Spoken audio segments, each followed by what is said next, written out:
مشاهدينا الكرام، عاودنا ولينا لكم بعد ما خرجنا شفنا صدى الشارع الجزائري في مثلنا الشعبي لسهرة الليلة. ومثلنا يقول: ما تخالط ما تقول أنا غلط. ولكن في الجزء الثاني عاودنا ولينا مع ضيف جديد وضيفي لسهرة الليلة، السيد سيدالي رحموني، مروج اللباس التقليدي وأيضا مصور مشاهير. أهلا وسهلا بك، نورتني بالحضور، شرفتني. السلام عليكم. معكم رحموني سيد علي، ملقب سيدو الكحلوشة. مهم. نشكركم على هذه الاستضافة، ونشكر قناة سلامي دائما فاتحة أبوابها للطاقات الشبابية وعائلة كما قلت لك فاتحة الأبواب للعائلة تاعنا الجزائرية. نشكركم على هذه الدعوة. شكر موصول. بادئا ببدء، قل لي سيد علي، وش رأيك في مثلنا لنهار اليوم: ما تخالط ما تقول أنا غلط؟ ما تخالط ما تقول أنا غلط، يعني هو يحكي على التجربة في الحياة. ما صحيح. تخالط ما تقول أنا غلط، يعني شغل كمثل ما تخالط الناس ما تقول أنا غلط، يعني أنت اللي تعديت مهم. وهذا قلت أنا الغلط. مهم. وإنما هذه شغل الأمثلة تاعنا الشعبية دائما ناخذ بها العبر، لأنها حقيقة. تجربة من الحياة. صحيح. قل لي سيد علي، أنت من الناس اللي يعني تستعمل الأمثال الشعبية في حياتها اليومية؟ طبعا، من آه، بينهم اللي يقول لك لما هم عام ما يعرف ليلة في العام. وش حاب يقول المقصود الإنسان هذا اللي ما خرجش وشاف؟ أصلا لي. ما هام ما وما عام عام. ما يعرف ليلة في العام. يعني مهم. الإنسان اللي ما خرجش وما شافش مش عارف شغل الاكسبيريونس تاع الحياة هذه. إما مهم. علاش شغل هام إنسان كيما يقولك هايم بين الولايات. مهم. بالدرجه تاعنا انه تجرجر، تعب. تعب، دا بزاف اكسبيريونس في الحياه هذه. مهم. ما يقولش يعرف ليله في العمل، يقول ما يعرفش للدنيا، وما عرفش صحيح. حقيقة. التضاريس شغل الصعوبات تاع الحياه هذه. ما صح. تقدرش تحكم. أكيد. وشنو هو المثل الشعبي اللي تستعمله يعني بكثرة في حياتك اليومية سيد علي؟ مثلا تاعي تقريبا نفس الامثله قلتها الاول. يقول مم. لك قول لي صاحبك ونقول لك تو شكون. مهم. بكري بويتنا كانوا يقيسوا الاصحاب على كيما نقولوا يقيس كيما هكا. الإنسان على صاحبه. الصاحب، لما حقيقة. الانسان يعود صاحبك، يعود انسان متربي وليد فاميلي، يعود يصلي، يعود يقرا مليح نجيب، راح تخرج كذلك كذلك هكذاك. من صح. هذا الانسان يجي المقوله هذه: قول لي صاحبك كاين قول لك تو شكون. مثل شعبي في اللغة العربية الفصحى، يعني كما نقولوا بالتقريب عنده نفس المعنى، يقول لك الصاحب ساحب. ساحب طبعا. مهم. هذو الناس زمان كانت ماشي غير مثقفه، ودوكا مهم. الحمد لله شغل بهذا المثل كانوا ياخذوا به العبر. مهم. وبما أنه أنت راك مروج للباس التقليدي وللسياحة وأيضا مصور مشاهير، نحكوا على بدايتك يعني. شحال كان في عمرك سيد علي كي بديت، ولا قررت أنك تدخل في هذا المجال الترويج للباس التقليدي والمناطق السياحية؟ بديت المجال التصوير هذا في 2015، أنا عندي تقريبا 2015. 2015. مهم. عندي تقريبا 11 سنة و10 شحال كان في سنين في عمرك المجال آنذاك؟ هذا. صغير بزاف. ني نحب المجال تاعي هذا، اني نروج للسياحة نتاعي ولباس تقليدي الجزائري، مهم. لأن العدسة عندها دور كبير في الإعلام. حقيقة. كما نقولوا سورتو في الوقت هذا اللي رانا فيه، يعني العدسة لها دور كبير. رانا نشوفوا مواقع التواصل الاجتماعي، سواء الإعلام الإذاعة، يعني كلها هذه راهي تساهم في وصول المعلومة. طبعا لما هنا من خلال الفيديوهات تاعنا راح نعطوا بطاقة فنية للمشاهد نتاعنا. مهم. بطاقة فنية تتكون من لباس، تتكون من الأماكن اللي زرناهم، من مهم. مأكولات شعبية، مهم. كامل نعطوها له في بطاقة فنية. مهم. ومن خلالها نروجوا للسحر وجمال بلادنا، كما نعرفوا الجزائر نقدروا تاعنا نقولوا لك قارة. سيد علي باللي انت مروج للتراث، نقولوا، لانه هو راه لباس تقليدي، طبخ، حلويات، داخل فيها حتى المناطق طبعا. السياحيه. دونك نقدروا نقولوا لك باللي انت مروج عصامي، يعني صنعت نفسك بنفسك. طبعا صنعت نفسي بنفسي وطورت نفسي بنفسي. مروج للتراث، يعني ماشي في جهه معينه، بس انا لا، كنت بصفة استضفت عامة. مروجين للتراث، كاين اللي يقول لك انا مروج للتراث العاصمي، ولا لا تراث منطقه الغرب، ولا انت يعني تراث لا، بصفه في الترويج عامه. تاعي أنا الوحيد اللي في الجزائر اللي نمشي بهذا المنهج. مهم. طريقتي الخاصة، أنا مهم. الوحيد في الجزائر اللي عندي هذا ستيل. مهم. نمشي بين مزجت بين لباس تقليدي، بين اها. السياحة تاعنا، من خلال مشاهير تاعنا جزائريين. كما هنا مهم. عندنا دور كبير لأن نروج الثقافة تاعنا خارج الوطن. قبل ما نروح طبعا. للمشاهير، نحكو دائما على بداياتك. وشكون اللي اكتشفك ولا اكتشفت نفسك في هذا المجال، يعني حبك للسياحة والله والترويج للتراث؟ الصراحة اكتشفت موهبتي وحدي، بني من كنت صغير كنت نلعب في رياضة البريك دانس. مهم. من صغري فنان كما نقولوا، مهم. ومشيت بها. مهم. اكتشفت نفسي اني نقدر نبدع في هذا المجال. من مهم. ثم انطلقت حياتي المهنية في هذا المجال. اها. قل لي يا سيدي علي، بعدين من الترويج يعني والانطلاقة في مجال الترويج لللباس التقليدي والمناطق السياحية، وين راح سيدي علي؟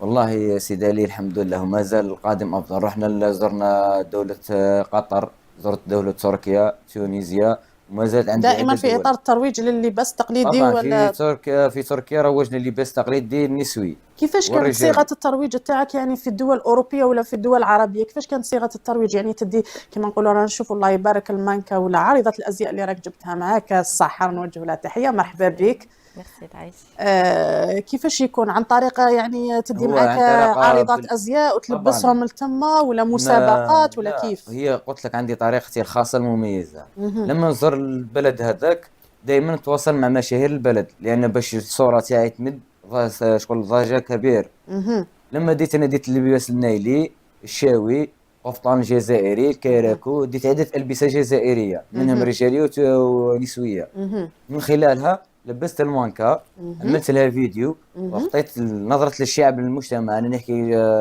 نحكي اللغات تاعهم في تركيا، تتقن طبعا اللغات يعني. نشرح لهم اللغة تاعنا، شغل الثقافة تاعنا الجزائرية. مهم. والحمد لله لقينا إقبال كبير، والناس تم شغل متعجبة باللباس التقليدي تاعنا الجزائري ولابدين الدرابو تاعنا.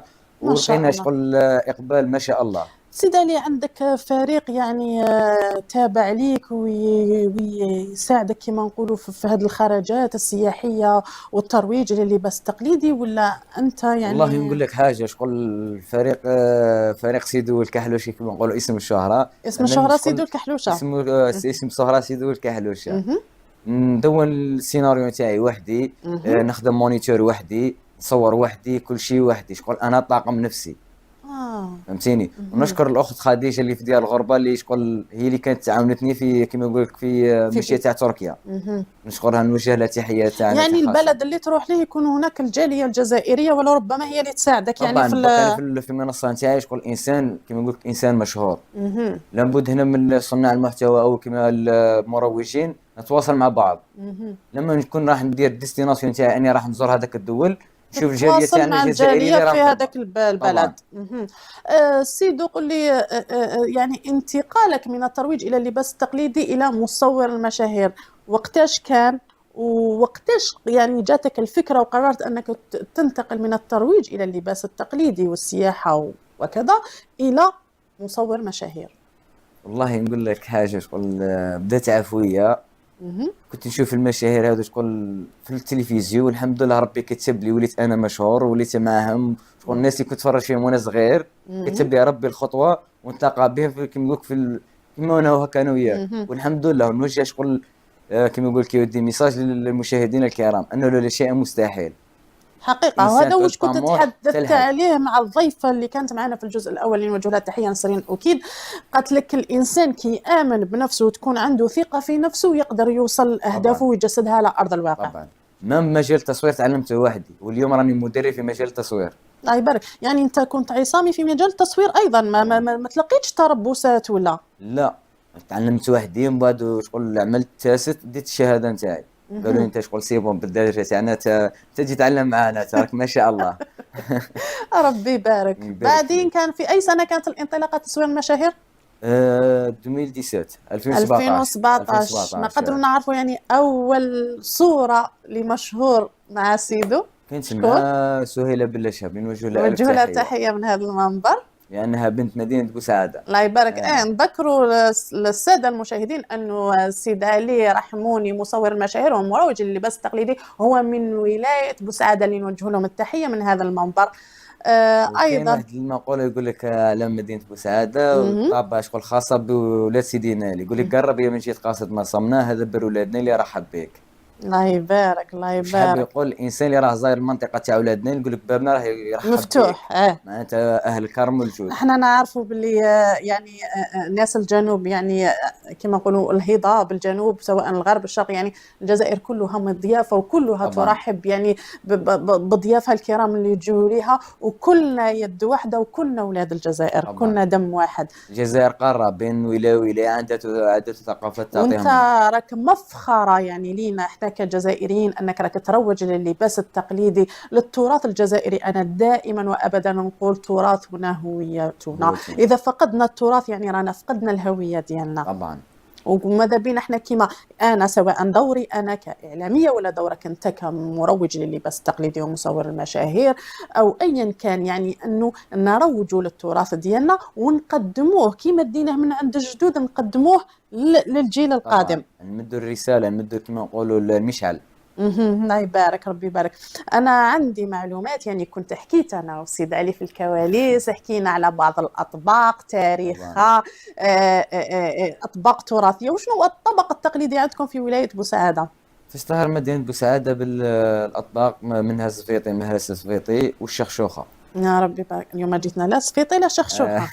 مرحبا. لا الأكلة التقليدية شغل عن تجربة. أي مأكولة تقليدية تشتهر بها الجزائر لازم تزور المدينة نتاعها، الولاية نتاعها حقيقة تاكل بنتها تما في ولايتها. صح. تختلف على جال لي سي بيس، شغل المواد الأساسية اللي تصنع بها هذيك المأكولة التقليدية. يعني كل توابل، كل يعني التوابل هذيك كل منطقة والتوابل تاعها والبنة ديالها، يعني طبعا تتأقلم على حسب الجو تاع المنطقة. احنا ما نديرو هنا صفيطي بالتوابل ديالها مش حيخرج كيما اللي في منطقة بوسعادة بالمهراس ديالو يعني عنده عوامل عديدة تساعد في صنع البنة هذيك. أكيد. وين اللباس التقليدي كمروج للباس التقليدي؟ اليوم جاكم سيدو شغل سيفيل كيما نقولوا جينا اليوم بدون لباس، وإنما حضرنا معنا الماكان تاعنا لابسه لباس شاوي.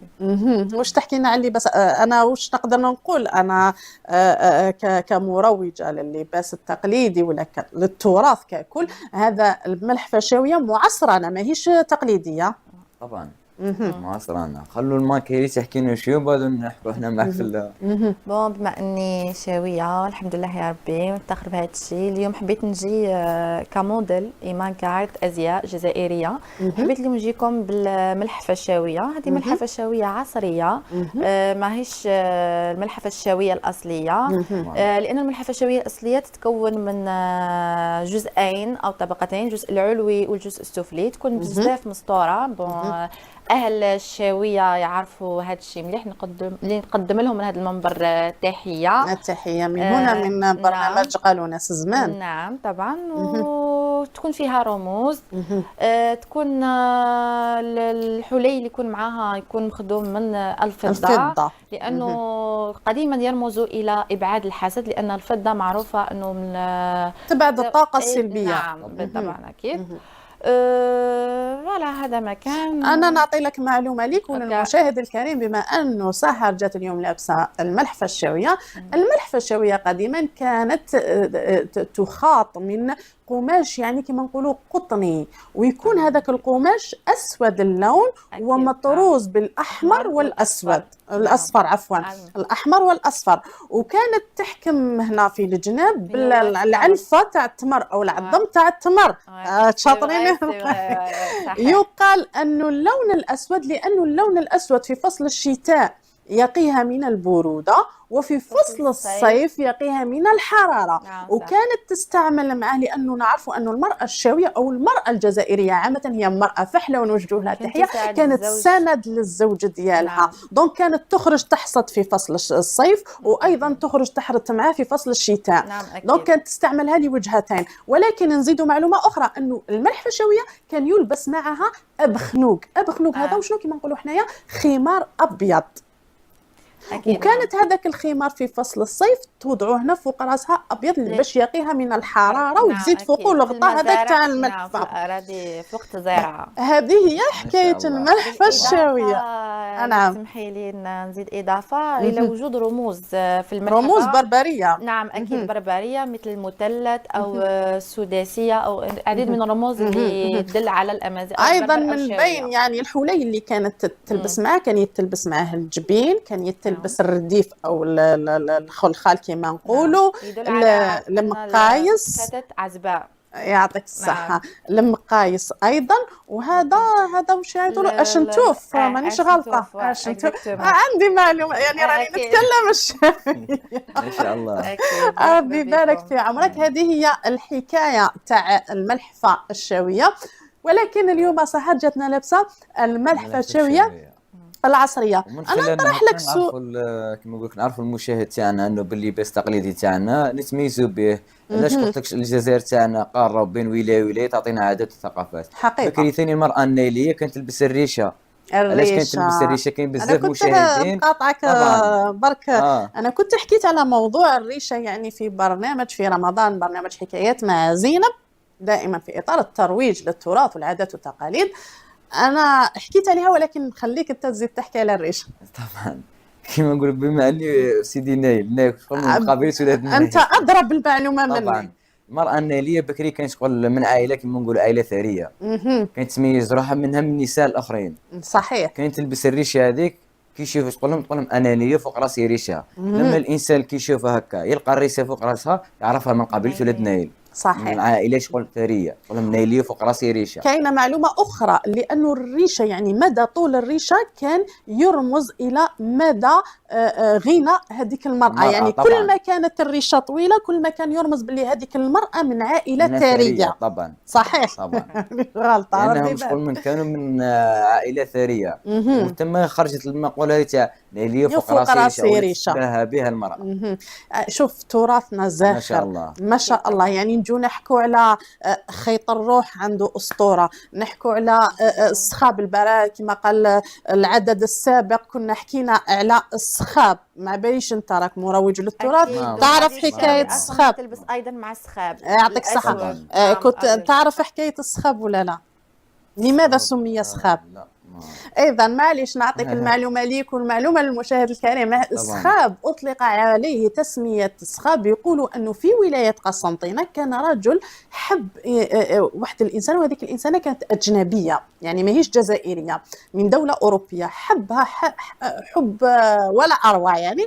وتلمو اللي حبها كي قرر يتقرب لها ويخطبها، حب يدير لها هديه. يعني هذيك الهديه ما كاش، راح صنع لها هذاك العقد يعني السخاب. صنعوا لها بالعنبر والياسمين. هو فيه مكونات كثيره، ولكن العنبر والياسمين يعني كانوا يطلقوا هذيك الرائحه الزكيه ويخدموا. يعطيك الصحه. وخدموا لها على شكل عقد طويل، وصل ما بين العقد والعقد بين قصيبات من ذهب، او هو يوصل بقصيبات من ذهب او قصيبات من فضه.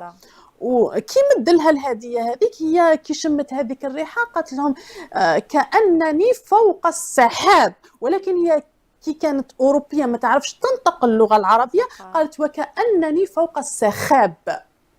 منذ ذلك الحين تقول الأسطورة أنه أطلق عليه تسمية السخاب. وحقيقة أنه السخاب يتلبس مع الملحفة الشاوية، يتلبس مع اللباس النايلي، يتلبس أيضا مع الجبة القسنطينية. يعني عنده عدة أزياء يلبس معها. وكانت جابته لي أنا صانعة الإكسسوارات النادة، صانعة الحلي التقليدي، نوجه لها تحية من هذا المنبر، ابنة ولاية قسنطينة. يعني أطلق لنا واحد الرائحة هنا في الأستوديو ولا أروع. الأصلي يعني لأنه أصلي، يعني مصنوع بعجينة أصلية، رائحة ولا أروع. صحيح. أيضا قل لي من بين مشاريعك سيد علي. من بين مشاريعي إن شاء الله هاني كما نقول لك حاب ندير تور حول العالم كامل، لأن إن شاء الله ربي يقدرك يقدرك تاعنا وثقافتنا وعاداتنا ان شاء الله يا رب. إن شاء الله. مؤخرا سيد علي كنت شفت باللي على ما اظن يعني ايامات قبل العيد كنت في دولة قطر. طبعا. ماذا بك تحكينا على هذه النقطة؟ كانت لي شغل وجهة لدولة قطر. روجنا اللباس التقليدي الرجالي، اللباس تشونغاي واللباس القندورة البوسعادي. حبيت شغل هما ما خلونيش شغل، ديت معايا عدة ألبسة حجزهم لي ما خلونيش شغل نفوتهم. كيفاش كانت طريقة الترويج تاعك في قطر؟ نظمت معرض ولا؟ لا. لبست اللباس ونتماشى في شوارع قطر. كيما راهم يديروا كامل صناع المحتوى. طبعا. نتحدث مع السكان ثم المنطقة ونعرفهم باللي عاداتنا وثقافاتنا. طبعا نتبادل ثقافات. ولاقت يعني تجاوب؟ لاقت رواج كبير والحمد لله. شغل الفيديوهات نشرتهم لقاو صدى كبير. ومازال شيء شغل مازال عندي شغل مفاجآت اللي ما نقدرش نبوحوا بهم. خلهم كيما نقول كيودي سوربريز. ان شاء الله ربي يقدرك سيد علي.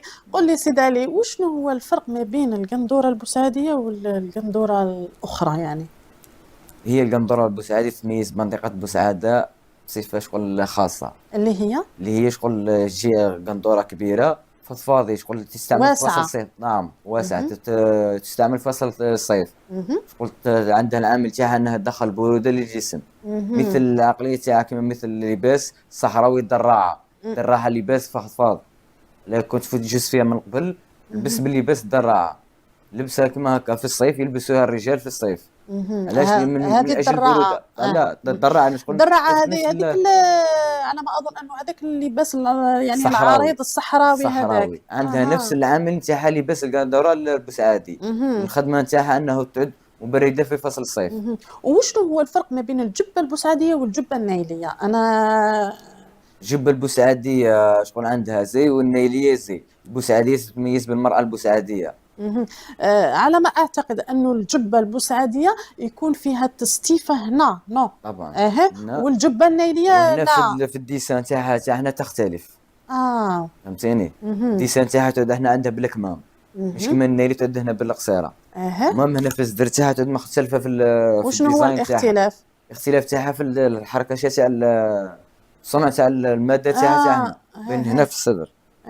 أنا نعرف أنه أيضا اللباس البوسعادي اللباس صحح لي المعلومة أنه اللباس البوسعادي فيه التستيفة هذيك اللي هنايا، عفوا اللباس النيلي فيه التستيفة هذيك هنايا هنا، واللباس البوسعادي لا يجي مسرح. يجي مسرح فوالا كما نقولوا الربا البوسعادي. صح ماكش غلطة. يجي ربا كما نقولوا هنا دروا كما نقولوا طول ديريكتومون ما فيهاش هذيك يعني فضفاضة ماهيش. تختلف الديزاين تاعنا في الكتف وهنا في اليدين. والله الحوار كان معك شيق، وماذا بيا كنت نزيد نستفيد من معلوماتك أكثر وأكثر، بما أنك مروج للتراث الجزائري، يعني راك مفخرة لينا ومفخرة للشعب الجزائري، وأيضا راك صورة للشباب الجزائري المثابر اللي جسد أفكاره وأهدافه على أرض الواقع. سيد علي، وش تقول للناس اللي ساندتك في بدايتك، الناس اللي تعرفك، الناس اللي تحبك، الكاميرا أمامك، وأيضا ذكر الناس بصفحاتك على وسائل التواصل الاجتماعي وين يلقاوك مثلا اللي يحب يشوف ويتمتع بالتراث. في السوشيال ميديا يكتب غير سيدو الكحلوشة، تطلع لك المواقع كامل عبر اليوتيوب، عبر الانستغرام، جميع المنصات. ونوجه تحياتنا للمتابعين الكرام، نقول لهم انتظروا سيدو الكحلوشة، دائما جايكم غير جديد. نشكر الناس اللي ساندتني، والناس حتى اللي كانت عراقل فينا، هم اللي خلنا لهذا الاسبوع. العراقل هي من بين اسباب النجاح طبعا، والحمد لله. اما في نعمة ربك فحدث. لما الانسان يبدا ربي في باله راك معاه شغل قوه الهيه حقيقه. والحمد لله الجزائر تاعنا شغل السلطات دائما مسهلتنا في الاجراءات. علاش؟ باش نروجوا للثقافه تاعنا ونروجوا للسياحه تاعنا، ونقول لهم بلادنا شابه واكتشفوا بلادكم، والمكان لما نزوروه نخلوه نظيف، لان هنا ما اكتفناش الوقت. لدينا سيارات منزل متناقل كما نقولوا لي كارافان، نخرجوا بهم جولات سياحيه، نخرجوا بهم العائلات في الغابات، كل مره نديكوفر بهم شغل اماكن باش نعرفهم بجمال بلادنا. والله سيد علي شرفتني بالحضور، كلماتك يعني من ذهب، ليست مجاملة بل هذا واقع. وش نقول لك أيضا العارضة الأزياء سحر، نورتيني بالحضور وبعرضك لللباس التقليدي. أنور والله بك اللي حبيتي نقدم معليش كلمة ختامية. نعم ونقدم تحياتي لكاع الشاوية وين كانوا، الجالية الجزائرية وكاع يعني الجزائريين، الشعب الجزائري والمشاهدين الكرام. طبعا ما ننساش الموديل ستيليست ولا المشطه اللي لبستني أسيم. والله نسيتها معليش، ايا كانت فهي احدى النساء الحرائر الجزائريات، نقدم لها الشكر لانها مساهمتنا في مساعده اننا نروج اللباس التقليدي تاعنا. نوجه كامل تحياتنا للمصممين اللي قلبهم حار على بلادنا ونعرفوا بالتاريخ تاعنا والتراث تاعنا. أسيم اوكي. واكيد المشطه ميلينا بيوتي، شكر جزيل لعائلتي وكاع طاقم العمل، وسيدو كحلوشة طبعا وليك ميرسي بوكو. ربي يحفظك، الله ينورك. والله الشكر موصول، نورتوني بالحضور، فات حوار يعني شيق، ترويج للتراث والعادات والتقاليد الجزائرية. مشاهدينا الكرام، إلى هنا نكون قد وصلنا إلى نهاية عدد اليوم من برنامج قالوا ناس زمان. انتظروني في أعداد لاحقة بإذن الله تعالى مع ثلة من الضيوف المميزين من هنا من أثير محطة قناة السلام. دائما معي أنا زينب، والسلام خير ختام. سلام.